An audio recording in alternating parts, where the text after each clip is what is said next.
So. And this is I write a blog for the Secretary of State's office. If you go to our website, down at the bottom, it says Lynn Bartle, or favorites, and there's Lynn Bartles' blog.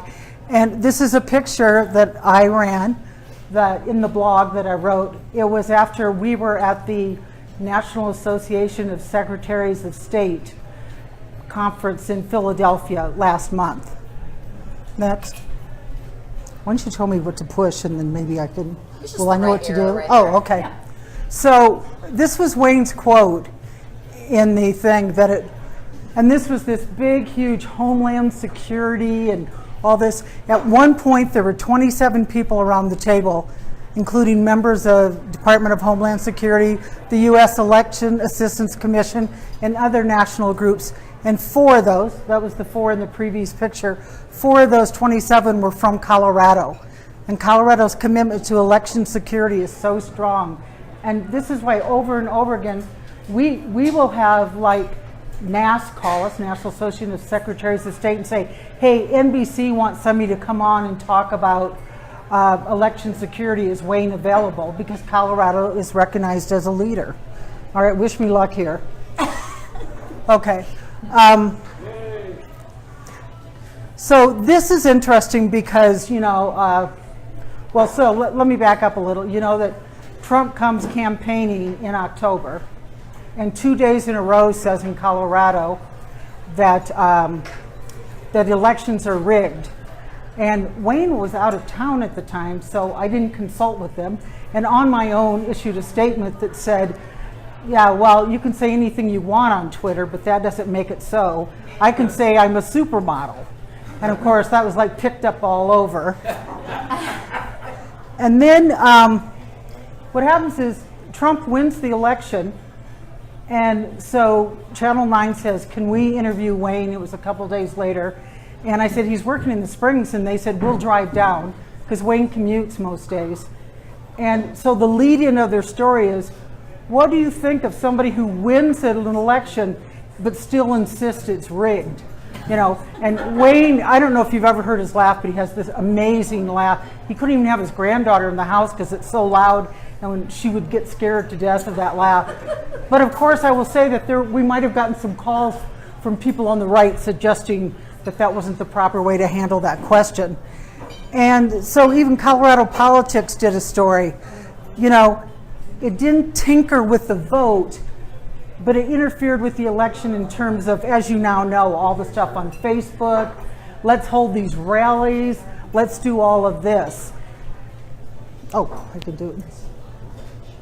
So these are just some things you should know, that we have bipartisan election judges and on-site security, that, you know, for example, we have 24-hour drop boxes where, you know, when you drop your ballot off, it has to be a bipartisan team of judges that empties that box.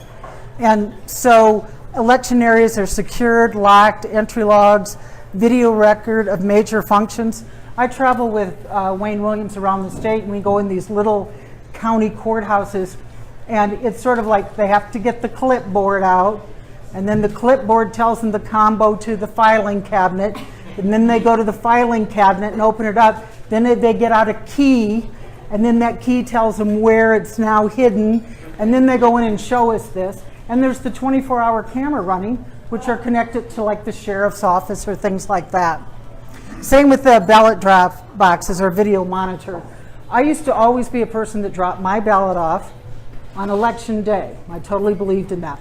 But then I went to work for the Secretary of State's office and realized that you are trying to kill election officials by doing that. But I so believe in the security of it that I drop my box. I do it on Saturdays, so they have enough time to get it and process it. But I do it at the police substation near my house. So I never have to worry about, you know, anything. Of course, I never worried when I dropped it off that day right in front of. If you go to Denver and you drop it off, it's great because you see 1,000 people you know.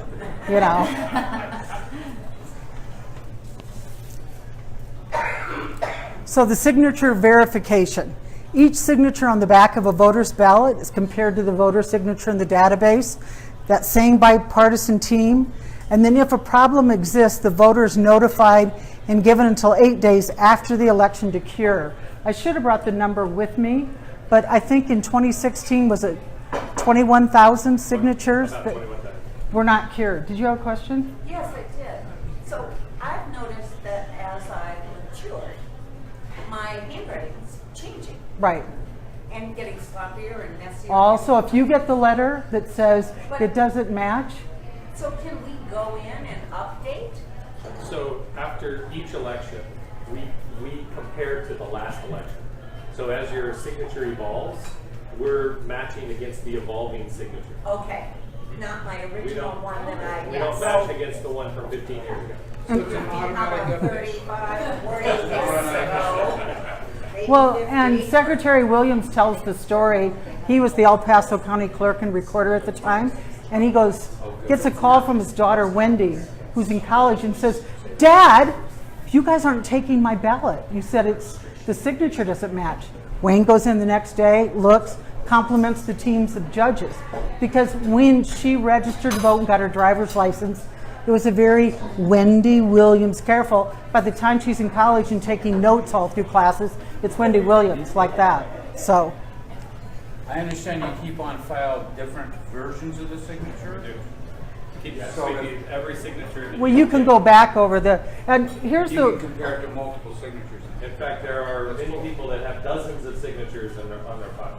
Okay. So we could go, even if one doesn't match, the team will go back and look at past signatures to see if maybe there's another past signature we can match it to. hey, wait, can I go through this and then, wait, let me go through this a little and then, that way Judd has to answer more questions. Risk limiting audit. Colorado is the first state in the nation to do a risk limiting audit, which Dwight nearly killed himself doing. I will tell you, when we took this picture, we had people flew in from all over the country, and the guy from the Rhode Island elections was there, and so they had people draw from a Broncos cap to names of people who came up, and then they threw the dice. And he said, "Oh, I just wish it was a Patriots cap." And I said, but then we would have to inflate the die. Now, he was kind enough not to mention that, like, the Sunday before they had killed us, like, wiped us out. So, basically, it took me the longest time to figure this out. I kept going, I don't understand it. And Dwight is the expert, so when we have questions later, Dwight would be the best one. But you basically, when you send your ballot in, then it, they file it. This is in box 18, it's in the 5th row, it's this. So when they do this random, then they pull whatever box 18, row this, they pull out that ballot and they compare it to how the team tabulated it. And that's how you see if you have, so you saw all these clerks, we had one last year and one after the primary, you had all these clerks, woohoo, 263 ballots and all matched. We are getting, have we already got it? I think we already got it. Yeah, we got $6.3 million. Now, a lot of you will hear that it's this HAVA money and the states are getting it. Many of the states have to buy new equipment because their equipment is so obsolete, they can't audit, there's no paper trail or anything. Colorado did they did a testing where they tried 4 different systems out. They had this committee that evaluated the results, and then a lot of the counties went to Dominion. And so we have already done that stuff that say you need, but so we're looking at more technology, training, improved risk limiting audits. But I think I get a question about probably 4 times this week, New York Times, ProPublica, Colorado Public Radio. Are you guys, what are you spending your HAVA money on? So the Center for America Progress. This report came out in February. It was weird, you work for people. Wayne keeps saying, you're not a journalist, just write it the way we want it. Because I had to put in the press release, Colorado received the highest grade possible. And I go, but like 9 other states would ever got a B. Yes, but it's still the highest possible. I'm like, okay. That's why he takes out my Trump statement in the third graph of every press release. But we got a B and no one got an A. And the reason they dinged us, which was shocking, was because of the way we let military and overseas voters return their ballots. And I love Wayne, and Wayne had this really lengthy, we believe us, blah, blah, blah. And I go, what's that good thing you always say when you're on the road about a submarine or something? And he said, oh, they don't believe someone who works on a submarine should be allowed to vote. We do. And, Yes. and so this was picked up all over the country. There was great graphics. One was like 100 parachuters, each holding a ballot going down to a submarine over the ocean. Nice. Oh, that's it. So let's start with the questions, and I'll probably hand off soon. But I mean, I could have actually done so much on cybersecurity, because one of the things I thought she put in there, I just didn't catch now that she hadn't. There was that whole thing where it said, the Russians didn't get us, and then we were on a list that the Russians had tried to scan us or something. Our point was that we self-report it. I get control over that photo, Alton, so be careful. But so I was listening to them all talking, and I have to tell you, the terms that you use when you're talking about the Russians and cybersecurity, and I just wrote down the things everybody in the room was saying and sent out this quote from Wayne Williams, Boy Scout extraordinary, we were not penetrated. We were not, it was every horrible word like that, but this is what they used. But what it was in essence is the burglar who goes by a block, tries doors, yours is locked, so he goes on to the next house. And it happens all the time. In fact, I was on the road with Wayne. We called in, we asked, is anything going on? Is anything happening? And they said, oh yeah, hackers are trying to get in our system through your blog. Because they just try to get in all the time. Like right after this, all this stuff happened, remember Target? Yes. With the whole feud and the credit reporting companies and all that. This is what people do, just all day long try to do it. But there's, I think the word Russians, the White House election, all that stuff has people petrified. Okay? Quick comment. Thank you for doing what you're doing for overseas military voters. I think it's awesome. Well, I will say that Yes, applause. Wayne went to an event and he ran into a guy who's in the military, knows the term, the guy who's the assigned voter officer that helps. Voting officer. Yeah, you have somebody in your command or battalion, I don't, who basically, he said, we were overseas and we had this huge contingent, and I was so proud because I'm from Colorado. Nobody in our group had a problem voting. They got their ballots, they were able to vote and send them back, so that was awesome. Were you? Okay. So you mentioned that you get 5 emails a week on cyber questions. Are those coming from other states asking you how you do it, best practices? No, or- it's from reporters. A lot of it's national reporters, and sometimes I'll be like, do you know a so-and-so? And they're like, yeah, I work with them. And they just asked for the same information yesterday. They're like, oh. And then they're kind of embarrassed, but I'm like, I used to be in the communications business. It doesn't really exist in the newsroom, so. Well, I'm just concerned, what if a hacker were to reach out to you and ask you about something? But we don't say, here's how we stop you. When they say like, what kind of things you're doing? Well, we've got this HAVA money and we're going to use it. We're going to do this and that. This is why, we just, but for something that just happened, by the way, Homeland Security offered to come in and test Secretaries of State systems. And we were one of the 5 states that said, come on in. And they came in, and what their intent was to see, has somebody already in? Is somebody in there waiting to release, something terrible for you? And we got this clean bill, but some people don't, welcome that. We do. In fact, I have to say, our security people are so amazing. Remember when you read about the Colorado Department of Transportation, the attack by malware? The first round of fixing it cost $1.5 million, and they only had 80% of the computers fixed.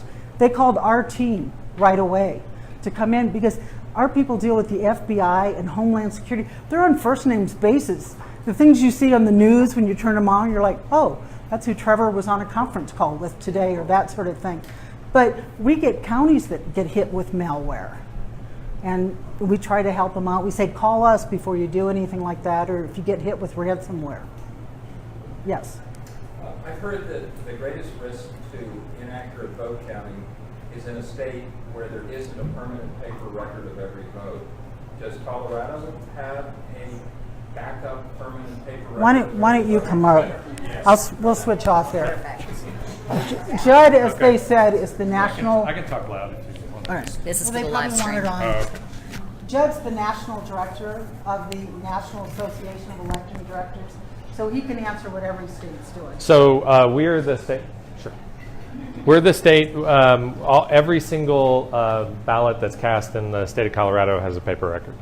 So if we ever had a complete technology breakdown and we needed to go back and completely reassemble an election, we could do that because we have paper. That's great. Many states don't have that. Yeah, around 15 or so are not completely paper. There's about 35 are. And of the 15, about 5 of those states, every ballot except for a handful in each of those states are cast electronically and they have no paper backup. So, and those 5, by the way, all of them or almost all of them, I'm not sure about one of them, is they're using their HAVA money to replace those systems. But the HAVA money won't even get them close to being able to replace those systems. They're still going to have to shell out millions of dollars. So, yes, ma'am. So one of the things that has happened in other states that I know of is that they purged the voter records. And are we doing that? And how? Well, first of all, we never use the word purge, so that's not a word we use. We use we don't like that word. But so here's what we do: is if somebody we have active voters and we have inactive voters, and the active voters are voters who we know who they are and we know where they live. We feel confident that their address is the one that we have on file. If we send them something like a ballot or another mailing, and that mailing fails, it comes back as undeliverable, we have good reason to believe that they don't live there anymore. So what we do then is send them a confirmation mailing, and that's an official postcard from our office that, and if it does not deliver to that address, then we start what's called the MVRA clock, which means that for 2 election cycles, we will hold that person, but we will inactivate their status. So they're not going to get a ballot mailed to them, but they're still a registered voter. They can still come in and vote on election day or during early voting, and all they have to do is update their record. If they want to go online and update their record and tell us what their new address is, that's great. But after 2 cycles, we're going to cancel them.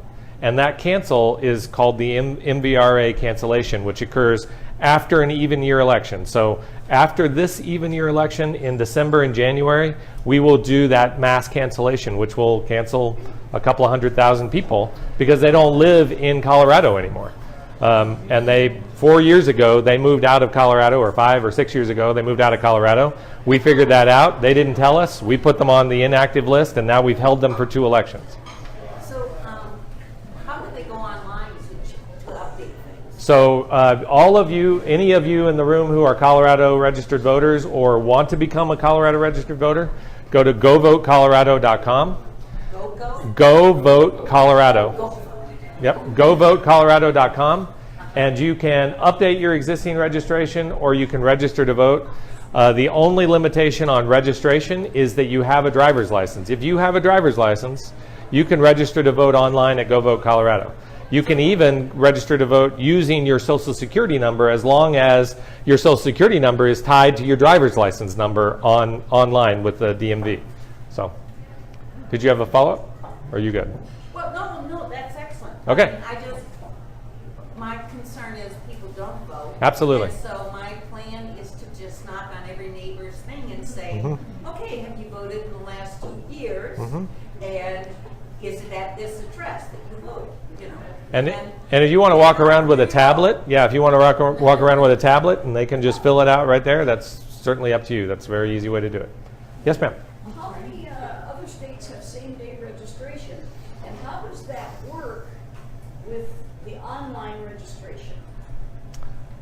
poorly. So the way I get what you're saying. So the online, the same-day registration, you go in and you vote. yep.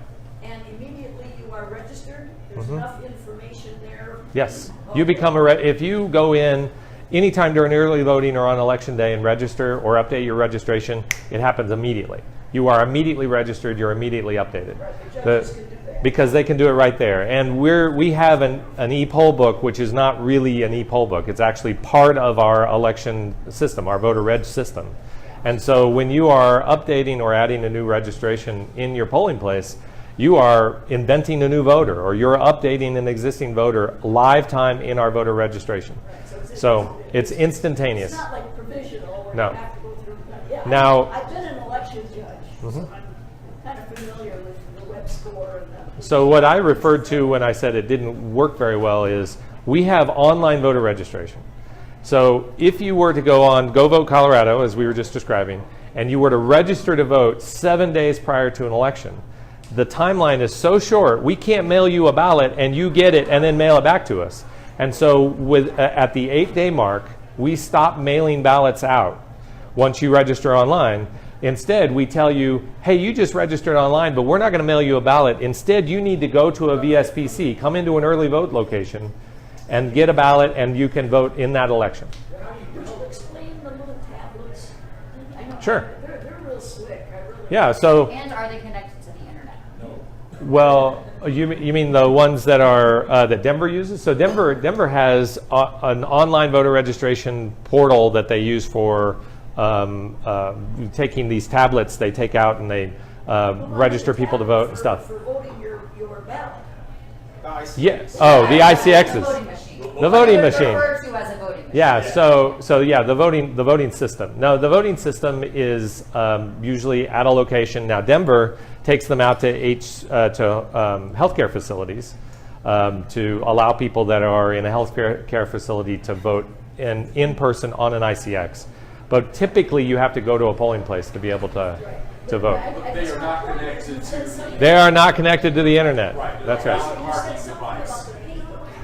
Yes. Everything is paper. Yes, Now, and so- on these little voting machines, when you hit Yes. print, hit your end, Yeah. it prints out a paper ballot. That's right. And there's no. So the way the ICXs information work. that's stored. No, it's just, all it is a ballot marking tool. It's just marking the ballot for you.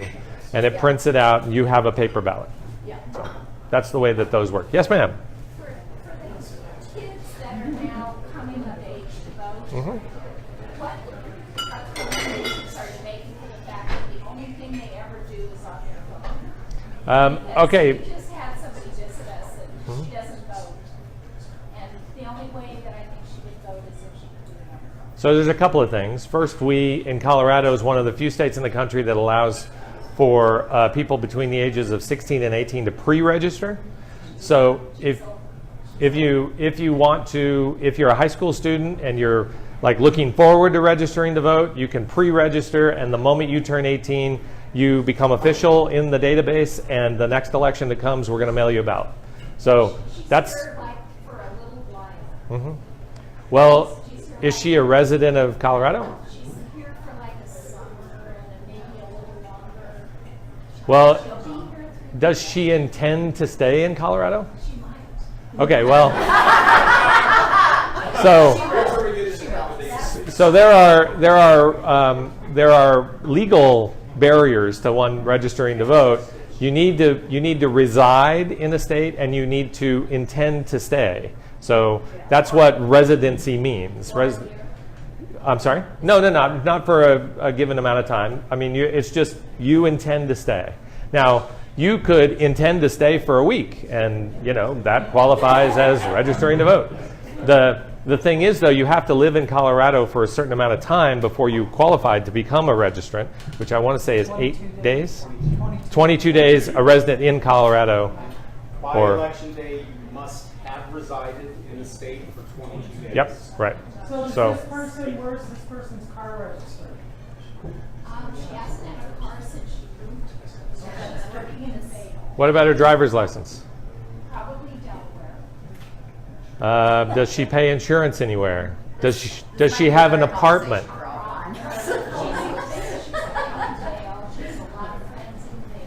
Yep. So she's one of those complicated cases. So she is probably eligible to register to vote because she can claim that she intends to stay here, which is part of the affirmation. She can register to vote as long as she intends to stay here. I mean, that's the sort of residency requirement. So, yes, ma'am. I have a question about election security. So it makes sense to me that we have a paper ballot system and everything seems very clear cut to the point from the time that my ballot gets to me, I put it in the mail, and it gets to the ballot processing place. Mm-hmm. What happens to it in terms of the ballot becoming a number that is then presented to? Oh, so how does tabulation work? Yeah, and Okay. essentially how secure is the tabulation system? Because I know Yep. that our ballot marking devices are not connected to the internet Mhm. and they cannot be hacked into. But in terms of once the ballots are already tallied and Yep. are held on that server, Mhm. how secure is that server? Okay, so that's so you're talking actually about. I'm gonna go Yeah, back sorry, a little that bit was a further, lot. That was and then a I'm gonna lot. go through it. So you mail a ballot in. So often people will vote their mail ballot, right? They'll either hand deliver it or they'll put it in the mail. It's received by the county. The county then has a process where they check the signature, which Lynn described. So that's the signature verification process. If it's verified, then they have a team of people who slice it open, pull it out, and then fold it open. Those people are not the same people. They're sort of in a row. The idea being that the first person could know who you are, and the last person is probably going to know how you voted because they're pulling that ballot out. And we don't want that to be the same person, right? But then once it's out, it's batched. So they put it into batches. Counties now are doing batches of 50 and 100 because of the risk limiting audit kind of typically wants you to do a somewhat smaller batch. Those are batched and then prepared for tabulation, where you've got a scanning machine. Some counties in the state have a sort of an individual scanning machine, a small scanning machine in which you can do, 50 ballots in a minute or two. And then there's the really high batch scanners, which can go really fast, and you can put them on there, and you can go through 50 ballots in a couple of seconds.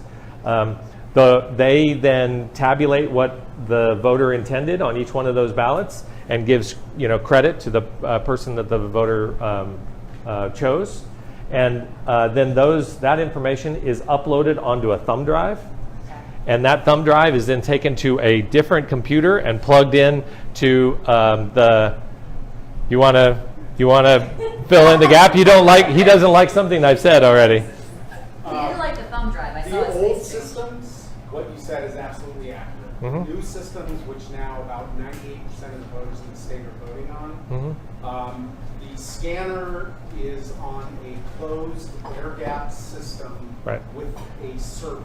So as they scan the ballots, the results of those ballots go via a closed, hardwired connection to a server where the tabulation software kind of keeps track.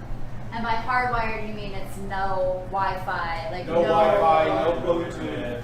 So- no internet connection, There's essentially. no exposure to the internet. Gotcha. So, and what I was talking about, I skipped a step. What I was talking about was then to plug it into the ENR system, you have to take it from the election night reporting system, which is the way that you all see the results. You then have to do a thumb drive that takes it to a separate computer, which is plugged into the internet, and that then you load the information into our software, the software that is controlled by the Secretary of State's office. That information is sent to us. We accept that, and we load it onto our election night reporting system. Now So, describe the physical audit trail versus security. Ballot comes in. Are there cameras? yes, there are cameras. Who follows the thumb drive? So anywhere where ballot tabulation or processing is occurring, there are cameras, at least in the large counties. In some of the small counties, that is not a requirement, although frankly, most every, even small county has that in place. Every part of the steps that I described are under camera, like in Denver and in all of the metro counties. So that's all got physical security as well. Oh my goodness. Yes, yes ma'am. Yes ma'am. So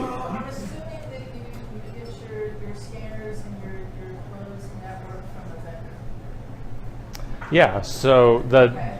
Is there anybody who audits the vendor's software? Is that considered proprietary software, or do you folks have total access to the source code? okay, so we literally, part of the HAVA money that we described will be to partner with our vendors to do white hat testing of their systems. Right now, as far as I know, nobody does that, or very, very few people do that. What is a white? White hat testing means we hire somebody who's a trusted vendor that does testing of systems like that, like basically hacking of systems, to try to find problems with systems, where you hire the hacker to test your own system. And so we will, under this new HAVA money, hire white hat companies to test our own systems, to test the systems that the vendors then are using that we operate in Colorado. But there's a huge portion of this that's in place right now. No county can use a voting system unless it's certified and authorized by the Secretary of State. Our state law requires that before the Secretary certifies a voting system, it needs to be tested by a federally accredited laboratory as compliant with about 1,000 or 1,100 different requirements and specifications under both federal and state law. If we get a successful test report, the testing lab gives us the software. And we, the Secretary of State's office, actually install the software on every single component in the state. We do not let a vendor do that. We do not let a county do that. We do it. And then they are required to maintain documented chain of custody of every single component. We conduct on-site kind of surprise audits to make sure they're doing that. And if chain of custody is ever broken, which can happen for innocent reasons, a seal falls off a machine, for example, the remedy is we wipe out the machine and we reinstall the original software. And this is an ongoing process that we monitor very closely throughout. So what he's describing is the voting system that we were talking about. So the ICX, where you punch the screen and where you scan the ballots. I'm sorry, I thought you were saying all of these external vendors. So like our election night reporting system is done by somebody that we don't have any control over. It's CITL. No, I'm an old IT person. Okay. I'm old and so if I was going to hack somebody, I'd find a hole in your methodology. Whether it's attached to the internet or not, it makes no, never mind.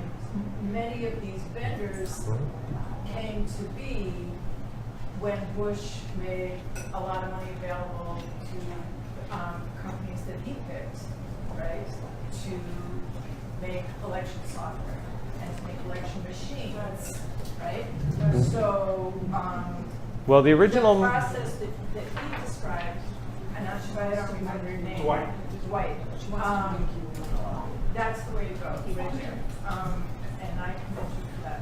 So let me just, you can stand next to me. I'll stand next to you and speak directly into your lapel. That's fine right there.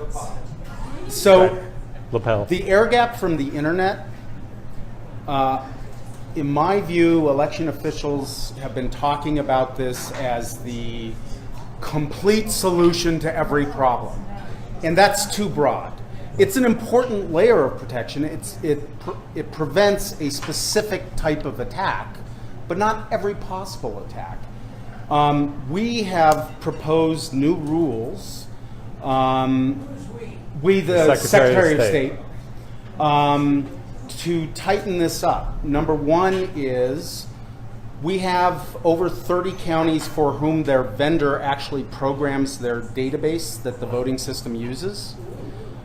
That's very common in the country. I'm sure. And all over the place. You have to have somebody to do that kind of work. we do not permit them. We never have permitted them to deliver that database electronically. It has to be delivered physically to each county. They can't put it on an FTP site, for example. But one of the new rules that we're proposing is the vendors need to comply with all of the security protocols that the counties comply.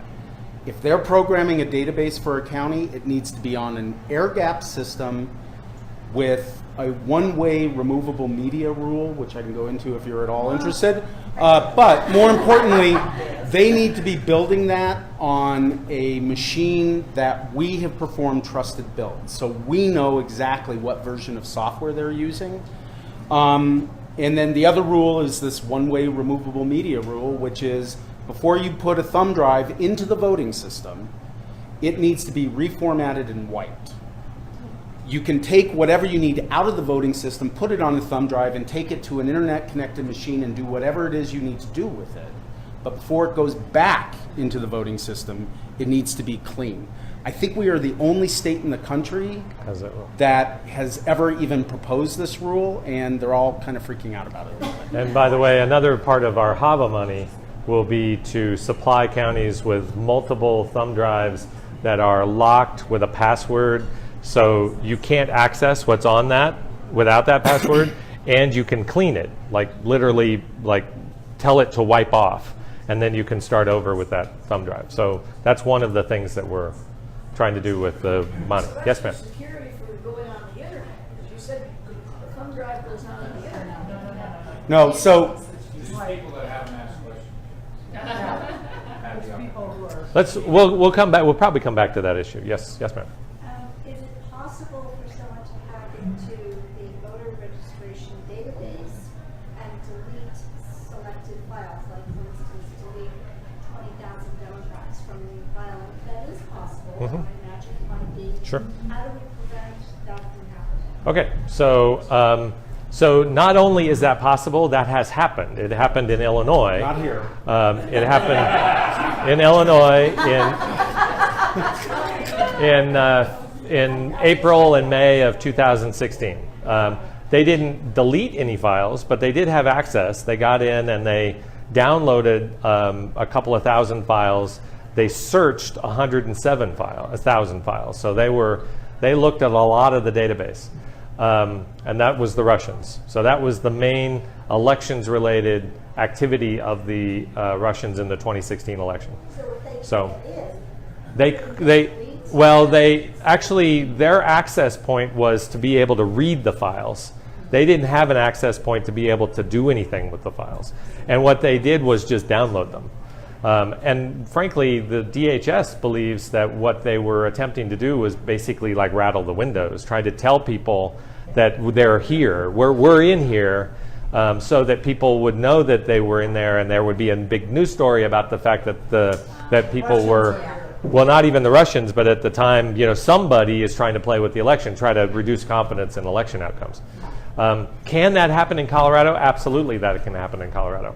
However, we have put in as many controls and checks as you can possibly think of to prevent that from happening.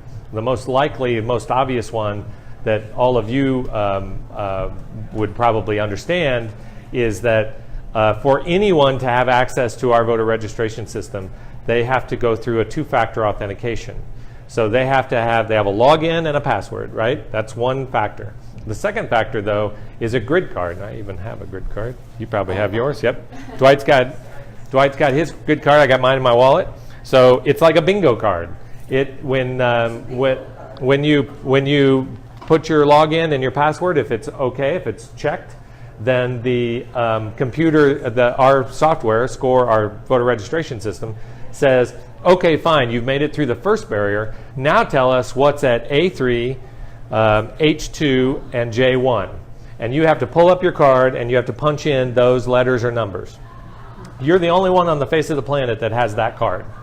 Every card is different. They're not the same for any person. And so that's the second factor of authentication. So we now know, we are very confident that you are who you say you are because you've logged in with a secret password that no one else should have known, and you've got a grid card that's assigned to you, and you have relayed information from that grid card that we can double check. So we can feel really confident that the people that are in our system should be in our system. The way that the Russians got into the Illinois system was by going through a county and getting into some completely unrelated database and then making their way through to another portal that got them into their election system.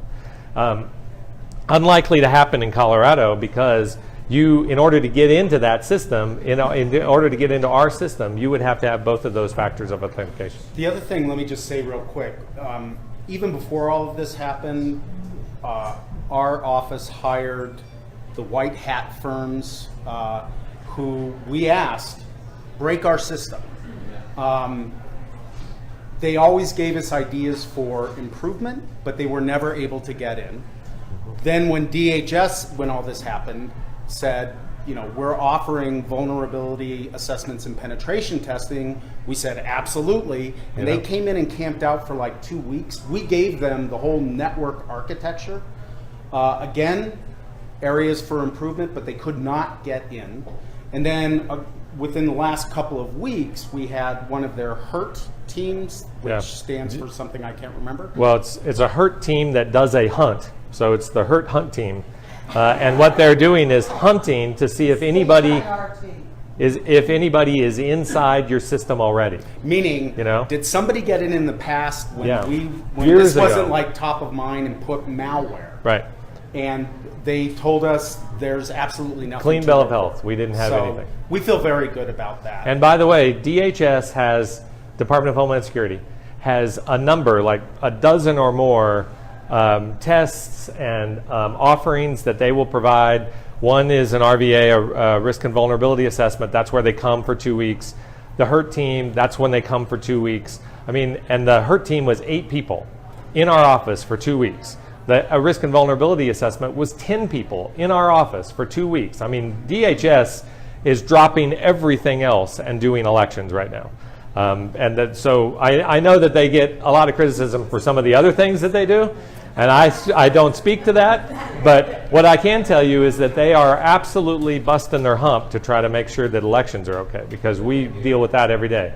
But my one more thing is that every one of those assessments that we have signed up for and received, I think we're the only state in the country that's done every one of them, and every one of them we've gotten a clean bill of health.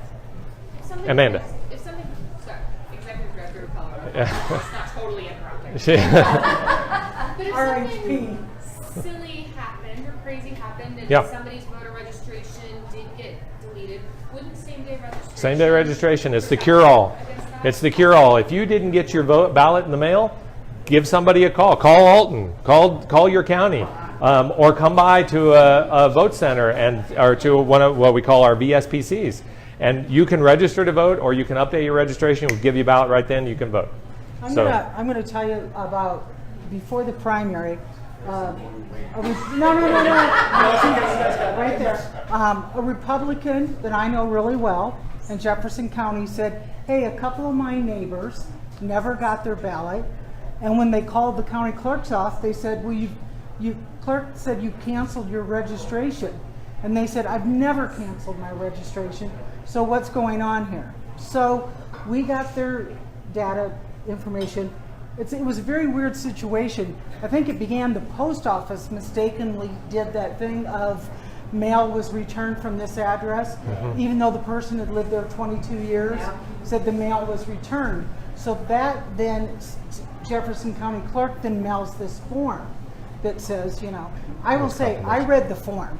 And I think the form's a little confusing. It's one of those or whatever. Hey, it's the government. We're here to make sure. And so this person signed up, I don't want to be a registered voter, and signed it and sent it in, and the signature matches 100%. So when they're saying, I never canceled, I called this person, I said, you need to go in because you unwittingly canceled. It's your signature. It is a very confusing question on the form, and I think that's what happened. But I've seen Twitter a lot lately. Hey, my stuff was canceled. My stuff was canceled. Whenever someone calls you and is willing to give you their name, and you look it up, it's not what they say. It's a different story. I send people all the time that say, "Hey, Denver canceled me for no reason," and I say, "Call me back if it's still a problem." Well, they never call back. They never call back because Denver's able to say, "Here's what you did." Yeah, and actually online voter registration, people have fears about online voter registration, that you could log in and you could get into somebody's file and mess with it. I am familiar with one instance in the now 8 years plus that online voter registration has been available in Colorado. By the way, we were the 4th state in the country to have online voter registration. And that one instance was a wife who changed the political party of the husband that she was divorcing. So she logged in, she changed the file, changed him from a Democrat or Republican to a Democrat, and he figured it out like some months later and was really upset because he did not consider himself to be a Democrat. He considered himself to be a Republican, and that baby. And so we just switched him back. We only have about 10 minutes left, and there are a lot of questions, so I just wanted to... You've had your hand up Yes, sir. forever. Thank you. This may be a good place for this question. A couple of weeks ago, attended a meeting, and the Arapahoe County Clerk, Democratic candidate, who's been working in the clerk's office for many years, said that in Aurora, the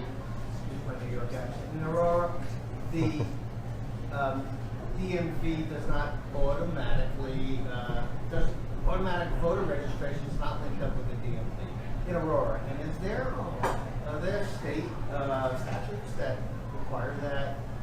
No, so we are one of only a handful. answer, please. We are one of only a handful of states that have automatic voter registration. We did it a couple of years ago, but frankly, our rollout was really hard because we didn't have a system in place in which that information could come automatically from their system into our system. And we only got that last year, and that improved it a lot. And now with this last legislative cycle, the DMV will now have a way that they can see whether somebody's already registered. So when they're logging somebody in, they'll be able to see that somebody's already registered, in which case they won't even have the conversation about voting. We'll just update their information with their new address regardless. If they're not registered, then they're supposed to say, it looks like you're not registered. We're going to use the information you just provided to register you to vote unless you tell us otherwise. So, well, they have to under the MVRA, and if they don't, we'll come and sue them. You might check with the existing county clerk there. Yeah. That doesn't sound right. And unfortunately, that's been a pretty bumpy rollout because it's been hard to get everybody on the same page. Plus, we're just implementing a whole new drive system. Yeah, that's... As we speak, a whole new motor vehicle system for the state, where a lot of this functionality is being supplied. And that's not even live yet. Yes. I just have a real quick question. Sure. I just want to say that, I'm glad I came. Sounds like, we're doing a lot in the state of Colorado, and, the Secretary of State offices, and I've heard some methods and some checks and some systems and everything. And so I'm leaving reassured. Mm-hmm. But then, I don't want to be too reassured, because Neither do we. Reassured. Yeah, Neither do sure. we. And so I want to know if you have a system, a unit in place that analyzes what you're doing, where there may be some vulnerabilities. Do you do that by individual steps, or do you have somebody looking at all of it, saying, what's next? So this is a two-parter. So this goes back to, we have Department of Homeland Security and other entities always checking us, always saying, yes, your system looks good, your system looks clean, we're coming in, we're checking. But then we also have white hats. So we've also gone outside of DHS to these other third-party vendors that do this work and asking them, find a problem. We're asking them to find problems. So I'll tell you a few things we don't already have. All right. Would you mind going to the front stand? Sorry. So the type of interference that occurred in 2016, secretaries of state and county clerks are not equipped to deal with that, because that's like manipulating opinions Facebook from and social Twitter. media, right? Right. That we don't control that. But one of the things we're doing with this HAVA money is acquiring a social media monitoring tool. So when crap like that pops up, like, oh, by the way, Democrats, you vote on Wednesday, we can learn about it instantly and bat it down. And that's that's like not even our responsibility, but that's kind of an element of this, right? You have to start thinking out of the box. Yeah, then that's what we're doing. The other thing I just want to add is we are a member of a bunch of cybersecurity organizations. We have sensors on the leading edge of our network. They're called Albert sensors. And basically what they do is track every IP address that's coming into any of our networks and record it. And every 2 minutes, it sends an encrypted file to basically DHS showing all of our activity. And DHS can take that and smash it up against similar data received from other states, which gives, for the first time, a really global look at what are the attack vectors, which I don't think we've ever had that before. No. And so that's like a new and innovative thing. And finally, I know there are things we do not know. And this truly is a race without a finish line. And I think the important thing is to be honest about it, keep vigilant. Every time they figure out something new, figure out a way to bat it down, and this is going to be our life from now on. So literally we are in fantastic shape, but guess what? I'm going to come to work tomorrow because there's all sorts of more stuff we need to be doing. So even though we're in really good shape, there's still more that can be done. 3 more questions. Yes, ma'am. So I have a question about our voter records and what happened, I think, last fall or whatever it was when that bogus committee was set up and all the records for all the states were sent to that committee. Yep. I want to know. So this is why we have a PIO, and the PIO will now speak What, you want to know what? about the commission. What is going on with that and how that affects us as individuals, that our records are held in the hands of this bogus committee. Well, first of all, I can assure you that before this person became president, he already had your records. And the thing you have to realize is, how many of you get literature, election literature in the mail? Okay. Yeah. Do you ever wonder how they get your address? No, I just throw it in the Right. Why? Did the postal ferry come and deliver it to you? No, it's because a candidate or a group purchased that data from the Secretary of State's office, and they already had all that data. I always feel bad about this because I felt like as a press person I mishandled it, because as a press person I was always like, answer the media right away, because when I was a journalist I wanted you to call me back right now. So in fact, when the press called and said, do you have this, they couldn't even send it to Wayne. It was in some obscure email box that we finally found. Yeah. And we should have said, we just found it, we need to sit down and talk about it, and then we'll have an answer for you. But instead, Wayne was working out of the Springs that day, and I said to, okay, now you got to call this reporter, now you got to have this, and we never really had a strategy. My press release used things that were like jargon, like we said, voting history. Well, I had 100 calls where people said, I don't want Trump to know I didn't vote for him. To which I said, we have people call our office on a regular basis to say, I am having a bet with my wife of who I voted for Congress in 2004. Can you tell me? And I'm like, no, neither can your county clerk. Nobody knows. Donald Trump doesn't know. Voting history just means, yes, you voted in your municipal election. Yes, you voted in the off-year election. Yes, you voted in this. But I felt really bad because I felt it damaged our, I will tell you one thing. Somebody told me, Louisiana never provided it. And I said, and here's why. We offer our database for $50. That's what we charge. That's actually what the parties like, that we charge that. They called Louisiana and said, we haven't got your information yet. And they go, yes, we charge $5,000 for it. And I need a credit card from somebody at the White House. We'll get back with you. Alabama charges $33,000 for Alabama. So $33,000. The bottom line on that, and I'm the guy that actually gave the data to the commission, so you can hate me, but the bottom line is Colorado law is very clear.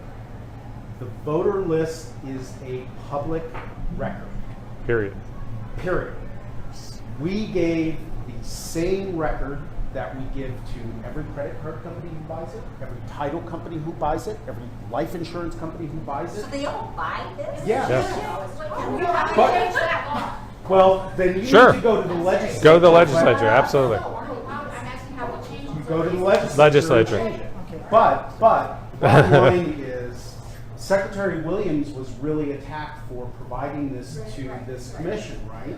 In my view, it is very dangerous to allow elected officials to decide who gets the public record and who doesn't. I agree. And Who should decide? Well, it's the law. It's the law. The law There's- is there's no law is that discretion. it's an open record. What? Who makes law? That's the legislature. But that's not the Secretary of State. He had the law that said this is your obligation. Right. And by the And he way, did it. for And I all don't the think up- he did for all anything the wrong, uproar- and I am not a member of his party. And by the way, for all the uproar over it, guess how many bills were introduced in the legislature in the 2018 session to change it so that that information cannot be distributed so easily? Zero. Yeah. Correct. So if it was such a burning issue, where was the bill to, yes, the Because parties like it. And actually, people like it that we charge $50, And by- $25 to the media. By the way, the year prior to the commission asking for that data, so they asked for it in June of 2017. In the 2016 cycle, we gave out that exact same list 152 times. Whoa. So that same list that we gave to the Trump Commission was a list that was widely available. In fact, there's some idiot up in New Hampshire that puts it on the internet. And Is there it's just anyone- up there. I'm sorry to interrupt. Is there anyone who didn't get a chance to ask a question? Who really, last one, this is literally the final question. That's the first one that I saw. Just a quick Yes, question. yes, ma'am. I just remember with DHS, I know it sounds like you're working with them a lot, but one of the concerns with them sharing information to the Secretaries of States and the offices was the security clearance issue. Mhm. And so, I don't know, has that been worked out? Yes. Do they have clearance? Very, very much so. So Trevor Timmons, who's our CIO, our Chief Information Officer, our head of IT, he has a security clearance. Rich Slipe, who is our CISO, our Chief Information Security Officer, he has a security clearance. I have an interim security clearance, and we'll probably have my permanent one in the We're next telling week him, or two. don't. There's things in his You know? background. That's right. He worked for Acorn before, didn't That's you? well, I was an attorney who represented Acorn. Very different. Very different. I was long ago. I was counsel for the Democratic Party. That but was after the back before I. Kansas City. You know. So yeah, after the Royals. So Right. yeah, absolutely, you can buy the list. Call me tomorrow, and we'll give you the list for $50. $50. And just, I know you're No, go you're gonna get the hook soon, but just to be clear, just understand, it is a public list. It includes your name, your address, the year of your birth, not the month or day of your birth. There's no personal identifying information as that term is defined under Colorado law. There is no month and day of birth. There is no driver's license number. There is no social security number.